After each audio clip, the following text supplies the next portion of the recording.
बिस्मिल्लाहिर्रहमानिर्रहीम।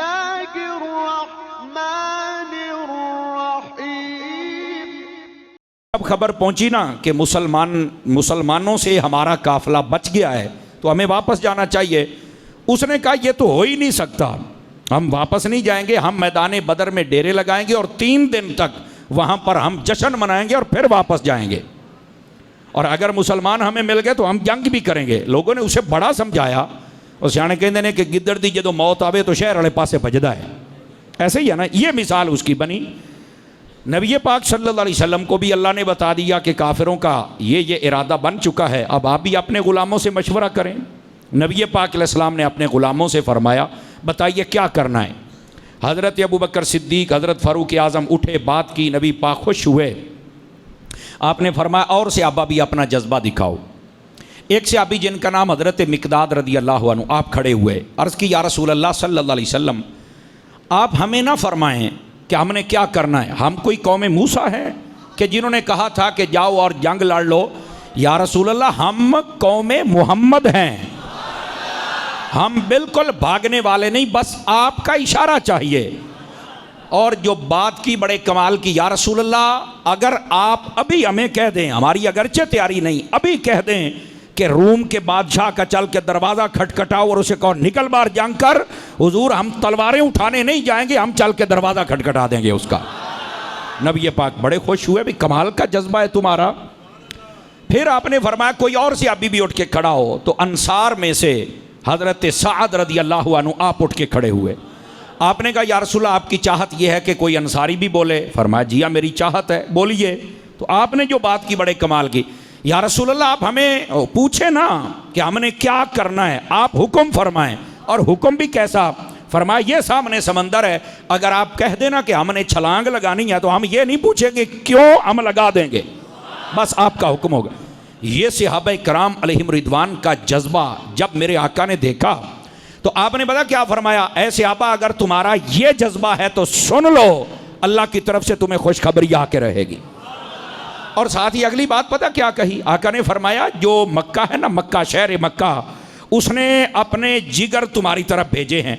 ये वो काफिला था जिसमें 24 काफरों के सरदार मारे गए थे, 24, यानी उनकी सारी क्रीम और मलाई काफरों की वो सारी की सारी तहस नहस हो गई। तो फरमाया कि ये मक्के ने अपने जिगर भेजे हैं और तुमने उन जिगरों के टुकड़े करने हैं। फरमाया या रसूल अल्लाह आप इजाज़त दे देंगे तो हम ये काम भी कर दिखाएंगे। तो आका करीम अलैहिस्सलाम ने पहले ही बता दिया। और अगर आप बुखारी शरीफ को पढ़ें तो आका करीम अलैहिस्सलाम ने एक दिन पहले मैदान बदर का सारा जायज़ा लिया। तो आपके हाथ में एक छड़ी मुबारक थी, आप लकीरें लगाते जाते। तो जब लकीरें लगा रहे थे सहाबा ने पूछा हुजूर ये किसकी लकीरें हैं। फरमाया यहाँ अबू जहल मरेगा, यहाँ उमैया बिन खलफ मरेगा, यहाँ उतबा, यहाँ शैबा। हज़रत फ़ारूक आज़म और अनस बिन मालिक कसम उठा के कहते हैं लोगों अल्लाह की कसम, जहां हमारे मुस्तफ़ा ने निशान लगा दिया काफिर वहीं पर मरा था, ना आगे हुआ ना पीछे हुआ। ये आका करीम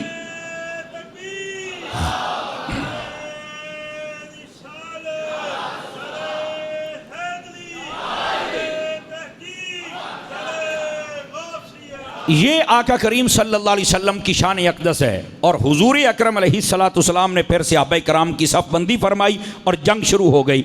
ये पसे मंजर था जंग का कि सिर्फ काफिला रोकना था ताकि इनका मुआहदा हो जाए, लेकिन वो लड़ाई के लिए आए। तो अल्लाह के हुक्म से हुजूर ने फरमाया कि हम भी करेंगे। और जब लड़ाई की तो जिनके पास शेर हो उमर जैसा और अली जैसा, तो फिर वो कैसे हार सकते हैं। अल्लाह रब्बुल इज़्ज़त ने अपने महबूब सल्लल्लाहु अलैहि वसल्लम की तरफ वही फरमाई कि आप दुआ फरमाएं। हुजूर ने जब हाथ उठाए तो सिद्दीक़ अकबर कहते हैं हुजूर ने इतने हाथ उठाए कि आपके कंधे पे चादर थी तो चादर नीचे आ गई। मैंने कहा या रसूल अल्लाह आप और दुआ ना करें, आपका रब आपको तन्हा नहीं छोड़ेगा, जो आपने मांग लिया मेरा रब जरूर अता फरमा देगा। आपने ये फरमाया तो हुआ भी ऐसे ही। महबूब पाक अलैहिस्सलाम ने कहा बारी ताला ये मुट्ठी भर इंसान अगर आज खत्म हो गए तेरा नाम लेने वाला दुनिया में कोई ना रहेगा, और अगर आज इनको तूने बचा लिया तो क़यामत तक के लिए तेरे नाम की अजमतों के डंके बजते रहेंगे। अल्लाह के प्यारे हबीब अलैहिस्सलाम की दुआ कबूल हुई। 5000 फरिश्ते अल्लाह ने भेजे मुसलमानों की इस जंग में शिरकत के लिए। हालांकि फरिश्ते का काम जंग लड़ना है ही नहीं, पर जब महबूब की बात आ जाए तो अल्लाह अपनी कुदरत के कानून को बदल दिया करता है। हाँ हाँ, बदल दिया करता है। आप देखें, सूरज निकलना है क़यामत वाले दिन मगरिब की तरफ से, लेकिन जब हजरत अली की नमाज रह गई असर की तो फरमाया मैंने अदा पढ़नी है, तो नबी पाक ने इधर से सूरज को बाहर निकाल दिया। फरमाया कानून हमारा है, पर ए महबूब तेरे लिए हम बदल देंगे और क़यामत भी नहीं आएगी। दूसरी बात, खाना काबा था बैतुल मुकद्दस, 17 महीने तक नबी पाक उसकी तरफ मुंह करके नमाज पढ़ते रहे। मदीना में आके दिल की तमन्ना हो गई कि उधर नहीं, काबा ये होना चाहिए। फरमाया कानून तो वो है, पर अगर तू कहता है तो तेरे लिए कानून हम बदल देते हैं। अल्लाह ने किबला बदल दिया। बात समझ आ रही है आप सभी हजरात को? तो महबूब के लिए अल्लाह ने अपनी कुदरत के कानून भी बदले। क्यों? फरमाया जब हर शय बनाई आपके लिए है तो जो आप कहते जाएंगे हम करते जाएंगे। अब समझ आइए आप सभी हजरात? तो फरिश्तों का काम ही नहीं जंग लड़ना। और आपको मैं ये भी बात बता दूं, जैसे हम रोटी पानी खा के जिंदा रहते हैं ना, हम फरिश्ते रोटी पानी खा के जिंदा नहीं रहते। फरिश्तों की ये खुराक ही नहीं है, तो आप कहेंगे फिर वो जिंदा कैसे रहते हैं? फरिश्ता हमेशा अल्लाह का जिक्र करता रहता है, यही उसकी खुराक है और इसी की वजह से वो जिंदा रहता है। समझ आ रही मेरी बात की? ये अल्लाह फरमाता है कि ये जो फरिश्ते हैं और मैं अपने हबीब पे दरूद पढ़ते, अल्लाह का जिक्र और मुस्तफ़ा का जिक्र ये उनकी खुराक है और इस वजह से वो जिंदा रहते हैं। अच्छा, ये दूसरी बात। और तीसरी बात बड़ी काबिल तवज्जो है। नबी पाक सल्लल्लाहु अलैहि वसल्लम, ये बच्चे को बिठाएं, मेरा चांद बैठ जा, बैठ जाए, बैठ जाए मेरे चांद, बैठ जाए। कहते हैं कि जब जंग खत्म हो गई, नबी पाक ने सारे काफरों के बारे फरमाया कि इनको घसीट कर इस कुएं में डाल दो। एक बहुत बड़ा कुआं था, उसके अंदर सबको फेंक दिया गया। नबी पाक अलैहिस्सलाम ने उनसे कलाम किया, फरमाया दासो अबू जहल और दासो उतबा हो शैबा ओए उमैया, बता जो मैं कहता था सच है कि नहीं है? तो हजरत उमर कहने लगे या रसूल अल्लाह, हमने टुकड़े कर दिए, रूह इनकी निकल गई, ये भी सुनते हैं। फरमाया जितना तुम सुनते हो उतना ये भी सुन रहे हैं, अल्लाह बोलने की ताकत नहीं दे रहा, सुन ये भी रहे हैं। तो फिर मेरा सवाल है आप अहले इश्क से कि अगर काफिर मर जाए तो वो सुन सकता है, मुसलमान मर जाए तो वो नहीं सुन सकता है? सोचने की बात है ना। जो कहते हैं मुर्दे नहीं सुनते, मैंने कहा पता नहीं तुम्हें मारता कौन है भी तुम सुन ही नहीं सकते। अगर नहीं सुनते तो कब्र में उठा के बिठाया जाता है, सवालों के जवाब उनसे पूछे जाते हैं, बताओ ना फिर इसका क्या मतलब है? तो ये लोगों को गलती और तसाम हो गया कि नहीं नहीं नहीं नहीं, नहीं कोई भी नहीं सुन सकता, ये सारे सुनेंगे। अगर नहीं यकीन आता तो मेरा बच्चा तू मार के कब्र में चल, तेनू लागल हो जाएगी। भाई उठते हैं, सुनते हैं या नहीं सुनते, ये सब तुझे अया हो जाएगा। लेकिन बात को जरा ध्यान के साथ सुनिएगा। नबी पाक अलैहिस्सलाम ने फरमाया आइए भाई हम ना नफल की नमाज पढ़ते हैं जी, हम नफल की नमाज पढ़ते हैं। तो जब नफल की नमाज पढ़ने लगे, तवज्जो है सब हज़रात की, नबी पाक नमाज पढ़ा रहे हैं और ये बात बड़ी सुनने वाली है आप हज़रात के लिए। एक से अभी ने जब सलाम फेरा तो हुजूर से कहते, हुजूर जब आप नफल पढ़ा रहे थे ना तो मैंने देखा कि आप मुस्कुरा रहे थे। फरमाया हाँ मैं मुस्कुरा रहा था। तो नबी पाक अलैहिस्सलाम को चाहिए था ना पहले तो ये पूछते भी तू नमाज पढ़दा प्यासी या मैनू वेखदा प्यासी? तवज्जो नहीं फरमाई आपने। तो हुजूर ने ये नहीं फरमाया। अब बता जब पीछे मैं नमाज पढ़ाऊँ तो आपको पता चल जाएगा कि मैं मुस्कुरा रहा हूँ? बताओ भाई, हुक्म ये है सजदे वाली जगह पे देख। तो सहाबी को हुजूर चाहिए था ना, हुजूर कहते भी तू थल्ले वेख। उन्हें क्या थल्ले नहीं, असी तो तुहानू वेख वेख के नमाजा पढ़ने आ या रसूल अल्लाह। समझ आ रही है? अच्छा, यहाँ ये बात बड़ी सुनने वाली है। तफसीर मज़री में काजी सनाउल्लाह पानीपती ने लिखा, आका करीम अलैहिस्सलाम से वो सहाबी कहता हुजूर आप मुस्कुराए क्यों? फरमाया ओ जिब्राइल की तरफ मैंने देखा तो मुझे मुस्कुराना आ गया। तो सहाबा किराम ने कहा हुजूर वो जिब्राइल वाला मसला, भाई नमाज दे विच जिब्राइल किधर आ गया, सानू समझ नहीं आई। अब ये बात सुनने वाली है। फरमाया जब मैंने दुआ की ना तो अल्लाह ने जिब्राइल को कमांडिंग दे के 5000 फरिश्ते भेजे। पहले 4000, 3000, 2000 इस तरह करके 5 मुकम्मल बनते हैं। तवज्जो रखिएगा। कहा जब वो सारे फरिश्ते आ गए ना, जंग हो गई, जिब्राइल जब जाने लगा ना तो उसने मुझसे इजाजत नहीं मांगी। हुंदा ना भी मैं जांदा पिया सरकार सलाम अलैकुम फिर मैनू इजाजत है, उन्हें कोई नहीं मंगी। आसमाना ते पहुंचे ते आसमाना दे बूहे बंद सन अगे चल के, आसमानों के दरवाजे बंद थे। हालांकि जिब्राइल के लिए दरवाजे बंद नहीं होते थे, सारे फरिश्तों का सरदार, आज दरवाजे बंद। तो जिब्राइल कहते हैं कि मैंने बुआ खड़काया, ओ बुआ खोलो, ते सामने वाले फरिश्ते ने आख्या आज बुआ नहीं खुलना। आखे बंद क्यों होया? फरमाया खुलना ता है जे मुस्तफा को इजाजत लेके आवे ता। समझ आई है?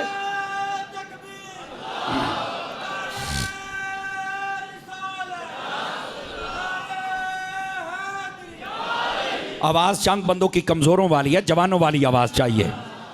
तो आका करीम सल्लल्लाहु अलैहि वसल्लम आपने फरमाया जिब्राइल जब नीचे आया ना तो मैं नमाज पढ़ रहा था तो मेरे सामने हाथ बांध के खलो गया, सोने इजाजत दो, आज ते बूहा ही बंद हो गए ने। तवज्जो नहीं फरमाई आप हज़रात ने।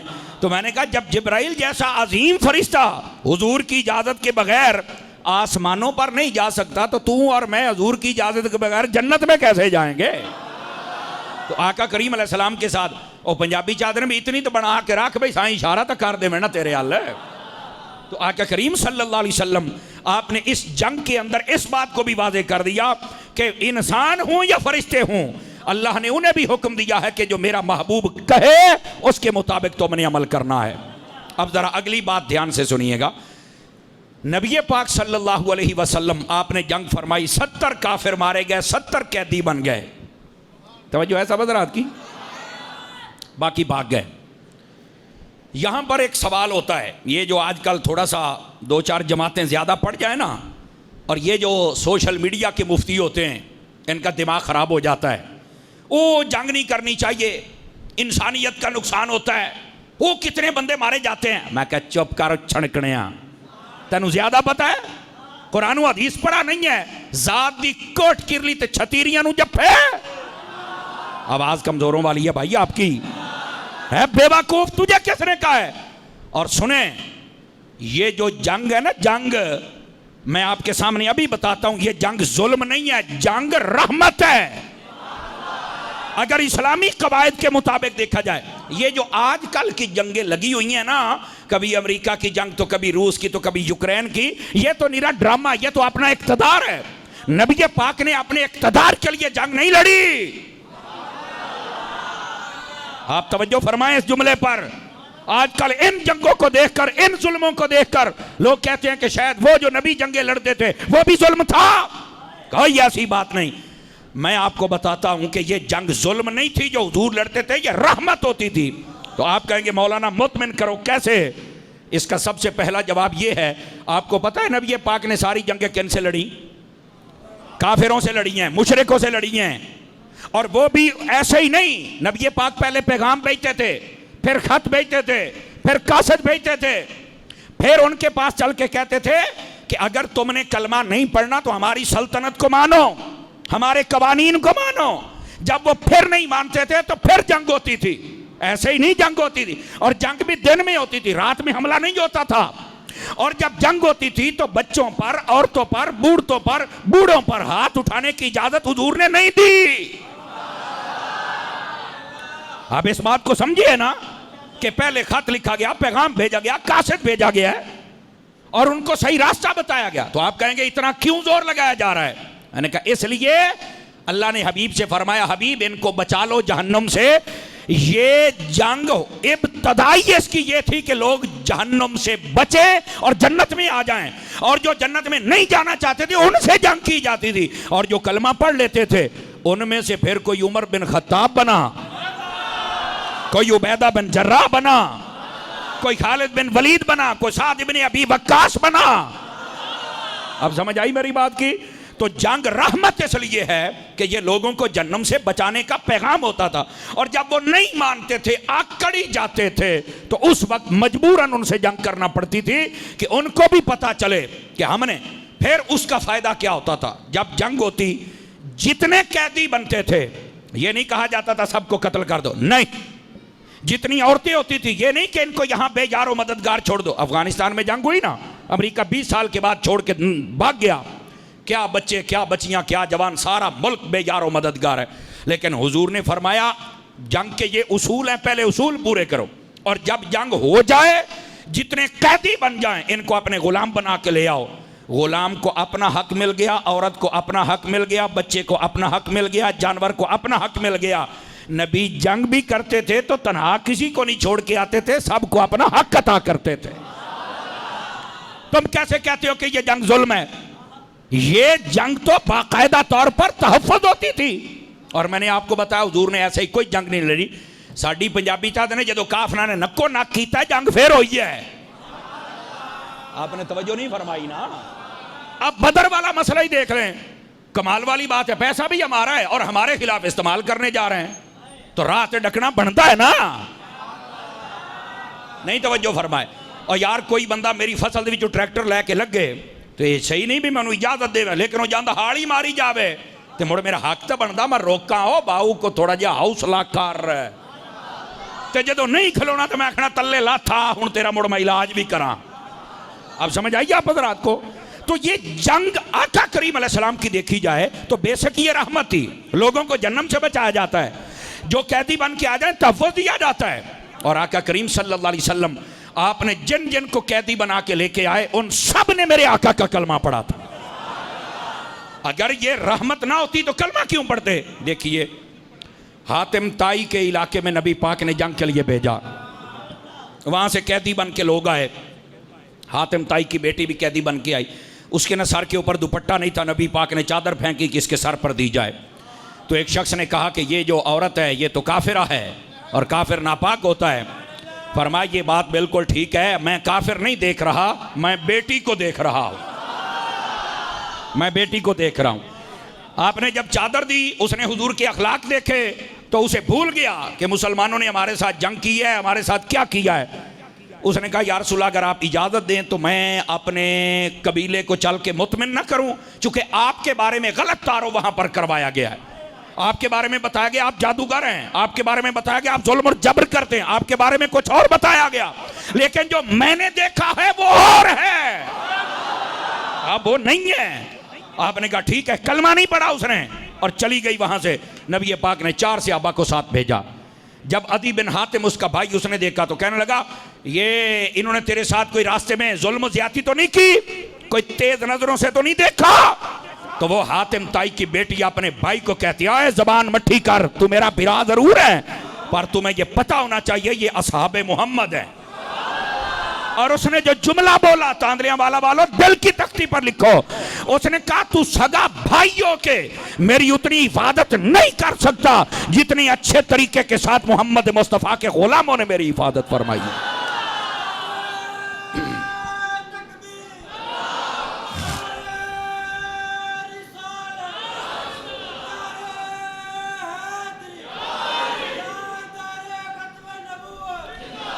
बात समझ आई आप सभी हजरात को?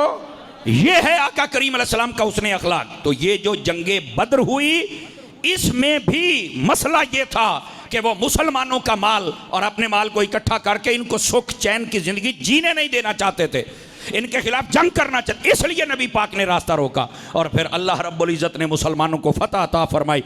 सिर्फ 14 जानिसार नबी के सहाबी शहीद हुए, बाकी सब ने उनको तहस नहस कर दिया। और अल्लाह ने इसको यौमुल फुरकान कहा। आज भी काफिर इस जंगे बदर की जब बात पढ़ते हैं तो लरस जाते हैं, हाय हाय इनके पास है भी कुछ नहीं और फिर ये हमसे आगे हैं। इसी वास्ते तो ये इंडिया हमसे पंगा नहीं लेता, जंग नहीं करता। उसे पता है कि जब भी जंग का माहौल बनता है इंडिया के सिपाही आ जाते हैं और कहते हैं सानू छुट्टी दी, नानी मार गई, दादी मार गई, फलाना बीमार ढिमकाना बीमार, ओ मेरे सिर पीड़े, बात लत पीड़े, बाह पीड़े। और जब आती बारी पाकिस्तान की बुढ़े सिपाही भी टुर जाते हैं, भाई कई बंदूकड़ी मैनू भी दो, किसी का राह तो मैं भी लई सा। इनका जज्बा ये होता है, इस वास्ते वो डर जाते हैं कि पता नहीं इनके पास है क्या। मैंने कहा और कुछ नहीं, हमारे पास निस्बते खुदा है और निस्बते मुस्तफा है। और ये कुरान मजीद बुरहान रशीद में मेरे रब ने फरमाया एक खालिस मुसलमान 1000 मुसलमानों पर भारी है, और फरमाया एक खालिस मुसलमान 100 मुसलमानों पर भारी है। तेरे हाथ में वो ढाल है, इधर से तीरों के वार रोकते हैं, इधर से तलवार के साथ सामने वालों को जिबा करते चले जाते हैं। लेकिन यहां उलमा ने एक बात लिखी, फरमाया इतना बड़ा दरवाजा, हजरत अली का कद वैसे ही छोटा था, तो फरमाया बताओ वो ढाल बनी कैसे? अकल में तो आता नहीं। मैं क्या ये तेरी अकल च नहीं आउंदा, मर रहे हैं ते मैनू ये दस भी इतना भारी दरवाजा किवें चुक लिया, ये भी ते अकल च नहीं आउंदा। अगे जी दरवाजा बड़ा है, अली का कद छोटा है, तो कैसे ढाल बनाया? अकल में नहीं आता। तो मैं क्या इस तू पहले तेरी यह भी अकल च नहीं होना चाहिए भाई, इतना भार 40 बंदे नहीं चुक सकते, अली ने खब्बे हाथ किवें चुक लिया? ये तो मैनू नहीं पता। ते मैं क्या बच्चा मेरा जे पता होंदा ते तू सुन्नी ना होंदा। ये मौला अली की करामत और शान है और मैं आपको इससे भी अगली बात बताऊं, हजरत अली के हाथ में झंडा भी था, हजरत अली के हाथ में घोड़े की लगाम भी थी, हजरत अली के हाथ में तलवार भी थी। देखो तीन चीजें तो ये हैं, हाथ दो हैं, चीजें तीन हैं। नहीं मजा आया, नहीं मजा आया। आप मेरी बात को समझ नहीं रहे। तलवार भी है, झंडा भी है, घोड़े की लगाम भी है, और चौथी शह बुआ भी है। और मैं क्या पुत्र जी है ही जानते मैनू दस ना, हाथ दो ने तो चार चीज़ा किवें फड़ियां। ये तो मैनू नहीं पई समझ आउंदी। मैं क्या जेदी इन्नी समझ ना आवे उसे नू असी अली आने हैं। कमाल वाली बात है यार।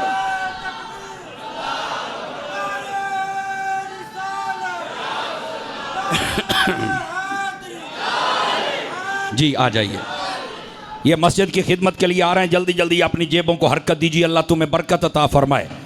और आइए ज़रा आपकी खिदमत में हज़रत मौला अली की शान भी बयान करूं। अभी अभी बात नहीं है, बात ही चाहते हूँ ना होनी है। जेड़े चुप कीते बैठे हो, तवज्जो में इधर रखो। हज़रत मौला अली शेर खुदा आपका कमाल देखो, हाथ दो हैं, चार चीज़ें काबू कर ली। ये होती है करामत। ये क्या होती है? अब बस औकात लोग पता क्या कहते हैं, एक गल मेरी अकल च नहीं आउंदी। मैं क्या इसीलिए तो ये बात सच्ची है, चूंकि जो करामत हो वो अकल में आती ही नहीं है, और अगर अकल में आ जाए तो वो करामत नहीं होती है। हजरत अली उल मुर्तज़ा शेर खुदा रज़ी अल्लाहु अन्हु, आप जब दरवाजे पर गए ना और मरहब से आमना सामना हुआ, तवज्जो है तो यहां बात सुना दो। वो ना अपनी अपनी शान में शेर पढ़ा करते थे। वो कहता था मैं फलाना जवान, तो अगवा था मैं फलाना जवान, तो कहते हैं अनल मरहब, उसने अपना तारुफ कराया। अली किसे बोले च ना रवि, मैं मरहब हाँ। और मरहब पता किसे कहते हैं? कि जिसके सामने जितने पहलवान आ जाए सबको मार डाले, उस मरहब, उसको मरहब कहते हैं। बाद में 10 जवान, बाद में 20, बाद में ज्यादा जवान, सबको मार डाले, उसे मरहब कहते हैं। उसने कहा मेरा नाम मरहब है। हजरत अली ने जो अपना तारुफ कराया वो पता क्या था? आप फरमाने लगे किसी भूल में ना रहना, सम्मतनी उम्मी हैदरा। और फरमाया मेरी मां ने मेरा नाम हैदर रखा है। लेकिन यहां भी एक बारीक बात है जिसको सुन के आपको लुत्फ आएगा। आपने अपना नाम वहां अली नहीं बताया। अली क्या बताया? मेरी मां ने मेरा नाम हैदर रखा। हैदर क्यों बताया? सुनो, इसकी एक वजह थी। हैदर उस शेर को कहते हैं, तवज्जो मेरी तरफ, जो अपने शिकार को पहले जगाए। और जागो सुती पई कौमो, मैं मौला अली की शान बयान कर रहा हूं, जो अपने शिकार को पहले जगाए और फिर उसे पूरा मौका दे के भागना है तो भाग, फिर उसके पकड़ के 2 टुकड़े कर दे, उसे हैदर कहते। अच्छा, आपने ये हैदर उसे क्यों कहा? अब ये बात समझिए, अगर समझ आए तो बोलिए, वरना नहीं। बाज़ उलमा कहते हैं कि एक रात पहले, बाज़ कहते हैं बचपन में, उसने ख्वाब देखा था कि मैं जंगल में जा रहा हूं और मुझे एक शेर ने पकड़कर ना चीर फाड़ दिया। ये उसने एक रात पहले ख्वाब देखा कि शेर ने मुझे चीरा फाड़ा है, और चीरने फाड़ने वाले शेर को कहते हैं हैदर। तो जब अली ने कहा ना कि मैं हैदर हूं, तो हजरत अली ने कहा ओ जेड़ा राती ख्वाब वेख के डरिया बैठा है ना कि शेर ने मैनू चीरिया फाड़िया है, ओ शेर होर नहीं हो, मैं अली तिलकना हो जा।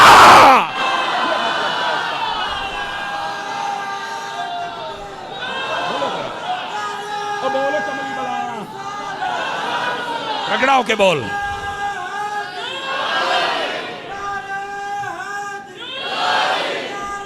सारे बोलो जरा, नाराए हैदरी।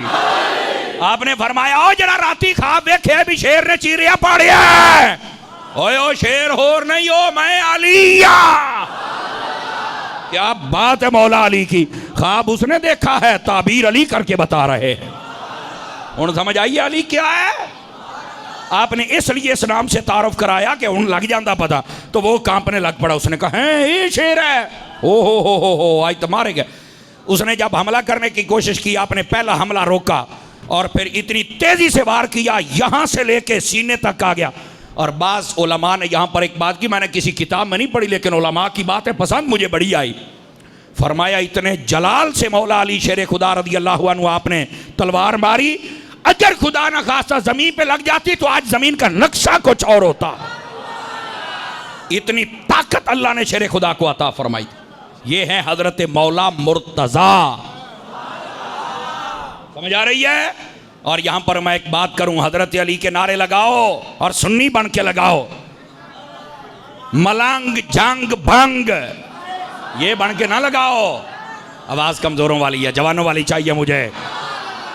समझ आ रही है? हजरत मौला मुर्तजा पैदा हुए तो काबा में, आवाज मट्ठी है, सुनी वाली चाहिए। पैदा हुए तो काबा में, वो भी मस्जिद। शहीद हुए तो मस्जिद में। जुमला पसंद आए तो बोलना है। आज लोग कहते मैं अली वाला, मैं कहा खलो मेरी गल का जवाब दे। अली आए भी मस्जिद में, अली जाए भी मस्जिद में। अली वाला वो है जिसकी इबादत खाने का नाम मस्जिद हो, ये अली वाला है। हाथ उठा के बोलो कि ये तो मुंडे हो।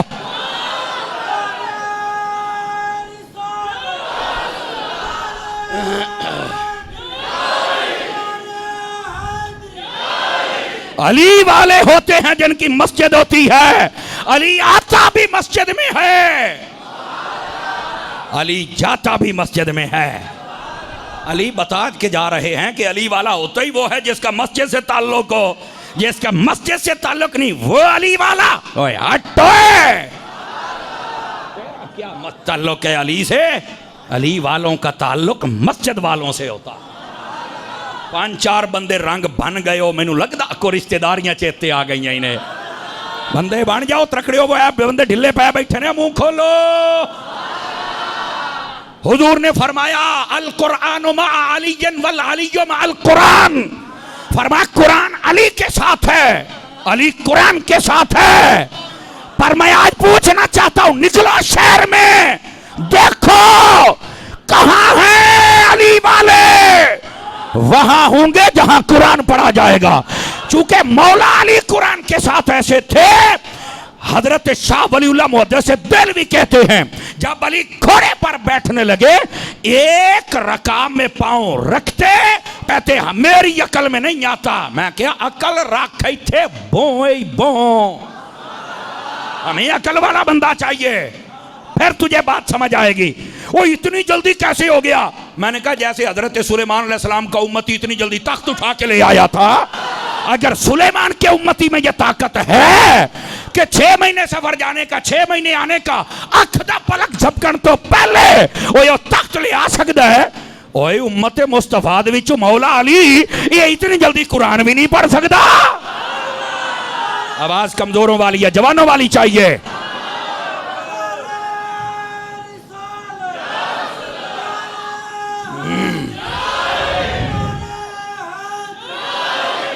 ये है मौला अली। बात समझ आई है? फरमाया कुरान अली के साथ है, अली कुरान के साथ है। कुरान ने अली को नहीं छोड़ा, अली ने कुरान को नहीं छोड़ा। और अली वाले कभी कुरान नहीं छोड़ते, अली वालों में हाफिज होते, अली वाले तराबियां पढ़ते हैं। 5-4 बंदे हाथ थल्ले रख गए हो, तुम्हारे हाथ एडे सोने नहीं। चूंकि अली ने अपने बेटों को कुरान ऐसे सिखाया, जब करबला में गए 72 शहीद करा के, अपना सर तन से जुदा करा के, हुसैन ने कुरान नहीं छोड़ा, नेज़े पे चढ़ के भी पढ़ गया। अली वाला कभी कुरान नहीं छोड़ सकता। ये हैं अली वाले जो आज भी बैठे हैं और कुरान पढ़ रहे हैं। अली वालों कुरान हिफ्ज करना पड़ेगा, अली वालों कुरान पढ़ना पड़ेगा। ओ बोलो सुभान अल्लाह। बाबा 2 मिनट देवी, बाबा 2 मिनट देवी, अल्लाह तेनू बरकत अता फरमा छड़े। इसलिए मैं बता रहा हूं कुरान पढ़ना पड़ेगा, वरना अली वाले तुम हो ही नहीं सकते हो। अली ने आखिर मैं कुरान दे नाल मरो, तुहाडे कोल ते है ही कख नहीं।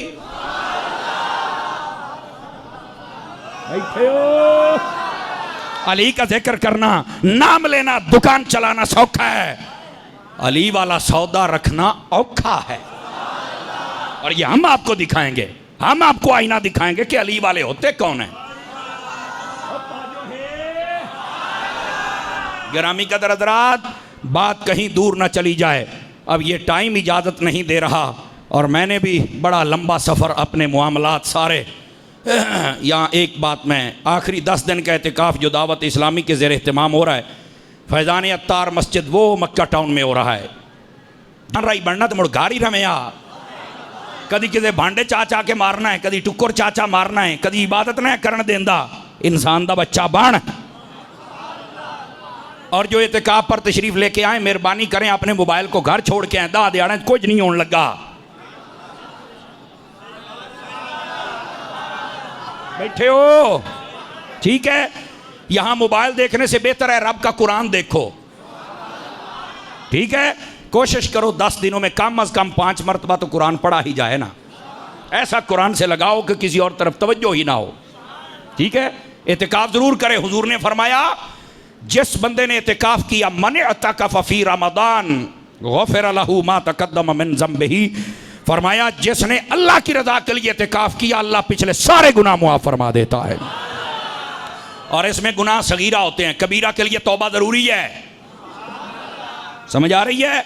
दूसरी बात, आका करीम अलैहिस्सलाम के फरामीन का मफहूम बहुत सारे उलमा सूफिया ने भी लिखा। फरमाया जो बंदा एतिकाफ करे अल्लाह ताला 2 हज और 2 उम्रों का सवाब देता है। आवाज बहु मठेरड़ी आई है। ठीक है गिरामी कदर हज़रात, 2 हज और 2 उम्रों का सवाब एतिकाफ में होता है। एतिकाफ होवे। बस औकात एतिकाफ पर बैठने वाले ना आजकल बड़े नए तरीके से ऐलान करते हैं। मैं सोशल मीडिया पर लोगों ने भेजा है, ऐलान कर देने सहरी व कर लो, हम तुम्हारे बाप के मुलाजिम नहीं हैं जो आपको उठाएं। वह चवड़ दी चवड़ा तेन आख्या क्या तू मसीते वड़ के ऐलान कर, पहले तेरे ऐलाना ते उठने हैं। गल करने वाली यार। अब वो बकायदा एतिकाफ भी की जाते ते टिकटॉक भी बनाई जाता है। मैं क्या बल्ले हो शेरा, दुआ घर राजी की जाना है, तेन खैर तो है। ऐसी वीडियो बनाने की कोई ज़रूरत नहीं है। अब कई वीडियो हमने देखी, एतिकाफ वाला एक सोया हुआ है खर्राटे मार रहा है, नींदर आ जाती है बंदे को, खर्राटा आ जाता है, तो ओदी वीडियो बना के वेखो जी गराड़े मारदा पे। कोई गल करने वाली यार, तू अपने कमी आया, तू लोगों को वेखण आया है। एतिकाफ वालों को चाहिए कि संजीदा फिक्र लोग आए, एतिकाफ का मकसद समझें। समझ आ रही मेरी बात की? और या अल्लाह की रजा के लिए बैठे, ना इनको कोई तकलीफ दे, ना इनसे किसी को तकलीफ पहुंचे। आवाज मठी हो गई है। एतिकाफ पे जरूर बैठा करें, संजीदा फिक्र लोग बैठे। अल्लाह ताला सबको अमल की तौफीक अता फरमाए। और इसके बाद जो आपने सदका, फितराना, ज़कात, उशर देना है और यकीनन आप देते हैं, तो आप मेहरबानी फरमाएं वो दावत इस्लामी को ज़रूर दीजिए। पहले भी आपका ही ताउन है और आप भी हम मुंतज़िर हैं। देंगे हाथ थोड़े खले कितने बाकी की करूँ हो? अच्छा ठीक है ढिले पै जाते हो, तू ठंडी हवा आँदी पई है ना, इस वास्ते थोड़ी ढिले पै जाते हो। तो जहाँ ये बाहर खड़े होंगे दावत इस्लामी वाले, तो आप उनके साथ ज़रूर ताउन फरमाते जाइएगा। मैं वक्त के दामन में गुंजाइश नहीं है, लेकिन एक बात मैं उम्मुल मोमिनीन हज़रत अम्मा आयशा सिद्दीक़ा की बारगाह में ज़रूर करके जाऊँगा। नबी पाक सल्लल्लाहु अलैहि वसल्लम ने फरमाया, बुखारी शरीफ में है, अल्लाह ने एक फ़रिश्ते को भेजा, उसके हाथ में एक रेशमी कपड़ा था। उसने कहा अल्लाह ने तोहफ़ा दिया है। मैंने जब खोल के देखा तो आयशा बीच में तेरी तस्वीर थी जो रब ने मेरी तरफ भेजी थी। हज़रत आयशा का रिश्ता ऐसे हुआ नबी पाक के साथ, किसी भूल में ना रहना। समझ आ रही है? मुफ्ती अहमद यार खान नईमी कहते हैं, फरिश्ता कहता है ये अल्लाह ने तोहफ़ा भेजा है। तो फरमाया अल्लाह का जो तोहफ़ा होता है वो कभी भी ना कमज़ोर होता है ना कमतर होता है, वो हर चीज़ से अफजल व आला होता है जिसको अल्लाह तोहफ़ा बना के भेजे। समझ आ रही है? ये हज़रत उम्मुल मोमिनीन अम्मा आयशा सिद्दीक़ा, तो ये बताहिर आपका मकाम रुतबा है। कई लोगों को इनसे उलझन है, मैंने कहा अपनी उलझन का इलाज करवा, क्योंकि ये उम्मुल मोमिनीन है। मेरे नबी सल्लल्लाहु अलैहि वसल्लम ने फरमाया, सहाबाए कराम उस दिन नबी पाक की खिदमत में तोहफ़ा देते थे जिस दिन आप हज़रत अम्मा आयशा के घर होते थे। आपने बारियां लगाई हुई थी, कहा जिसके घर आ, जिसके घर आ, जिसके अम्मा आयशा के घर होते। क्यों? नबी पाक सल्लल्लाहु अलैहि वसल्लम की खुशी सहाबा तलाश करते थे, और सहाबा को पता था जिस दिन हज़रत अम्मा आयशा खुश हूँ तो नबी बहुत खुश होते हैं, इसलिए तोहफ़ा। बाकी उम्मतुल मोमिनीन ने कहा अपने सहाबा को कहें जिस दिन हमारे घरों में होते तब भी तोहफे दिया करो। मेरे नबी ने फरमाया इस मामले में मुझे तकलीफ न देना। क्यों? फरमा किसी और बीवी के बिस्तर पे चला जाऊं, कभी वही नहीं आई। आयशा वो मेरी जौजा है, इसके बिस्तर में बैठा हूं, अल्लाह वहां भी वही भेज देता है। हाँ, ये हजरत अम्मा आयशा की फजीलत है। फरमाया फदलो आयशा अलन निसा कफदल सरीद अल ताम। फरमाया आयशा की फजीलत बाकी औरतों पर ऐसे है जैसे खानों पर सरीद की फजीलत। ये सरीद एक खाना है जो नबी पाक को बड़ा महबूब था। और कौन सा खाना है? शोरबे वाला गोश्त पका के बीच में बुरकियां और रोटी दियां गिरा पा के रोटी के टुकड़े डाल के नरम करके खाना, ये इंसान के लिए निहायत मुफीद है और नबी पाक को सबसे ज्यादा महबूब था ये खाना। ठीक है, आज हमारे यहाँ जो हथों पैरों झोल जाते हो तो मोट डॉक्टर आता है, इनू ना शोरबा बना के यखनी ते विच रोटियां गाथ के ते नरम करके दियो। मैं कह जे ले तू बीमार हो ना तू ता खाना, मेरे नबी पहले ही दस गए ने सानू। तो ये आम हालात में भी आप खा सकते हो, हुजूर का महबूब खाना है। तो फरमाया जैसे इसको फजीलत है वैसे अल्लाह ने तमाम औरतों पर आयशा को भी फजीलत अता फरमाई है। ठीक है, हजरत अम्मा आयशा सिद्दीका रज़ी अल्लाह अन्हा, आपके मकाम के लिए एक और हदीस सुन लीजिए ताकि बात खत्म हो सके। फरमाया लोगों अगर दीन का 2/3 हिस्सा लेना हो तो अपनी मां आयशा से ले लेना। समझ आ रही है मेरी बात की? नबी पाक ने फरमाया आयशा से ले लेना। 2210 हदीसें मेरे नबी से रिवायत फरमाई आपने।